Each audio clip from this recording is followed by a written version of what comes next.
Hello ladies and gentlemen, my name is Haju bin Abdul Rahman Bajaj and I'm gonna teach you AutoCAD. So there's two functions I want to teach is donut and line types and polary.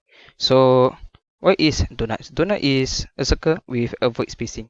So let's do an example here. Right now you type donut,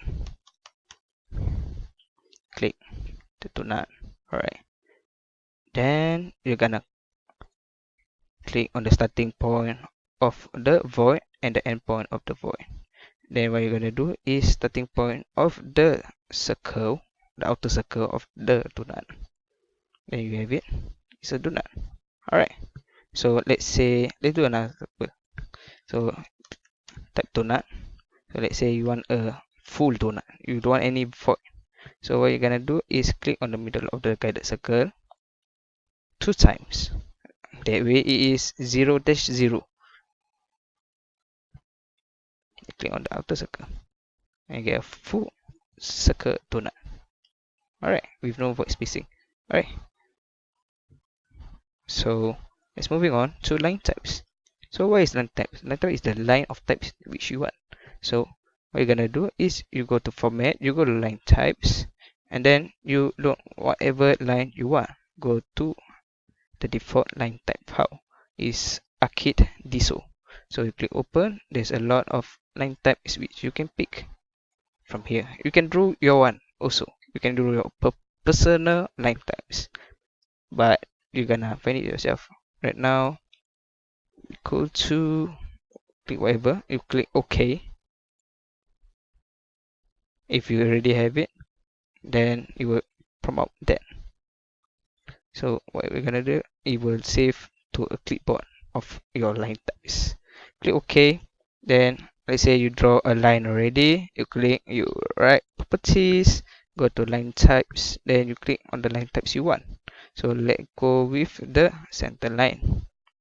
Right now you have your line types. Alright, so you can do this for circle also. So the circle will change according to the line types you pick. Okay, let's do for this. Click on line types, change the circle. Okay, so it's a good example. So there's a lot of different types of shapes which you want.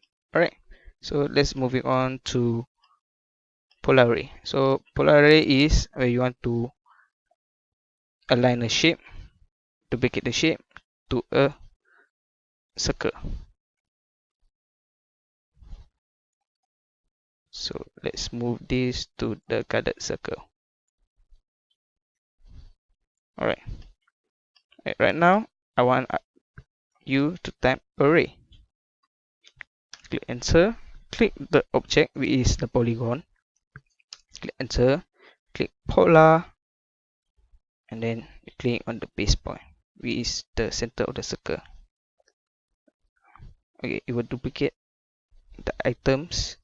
As you can see, is 60 around here where you have the dynamic function activate. So right now you can click on the green. You can see 60. So because you got 1 2 3 4 5 6 items, so 6 divided by 360, that is your equal to 60. So you can change how many items in there. So you can change to 10. You can change the field of the angle,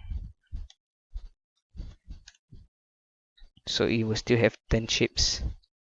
So it will divide accordingly. Okay, that's all for the two function, and thank you.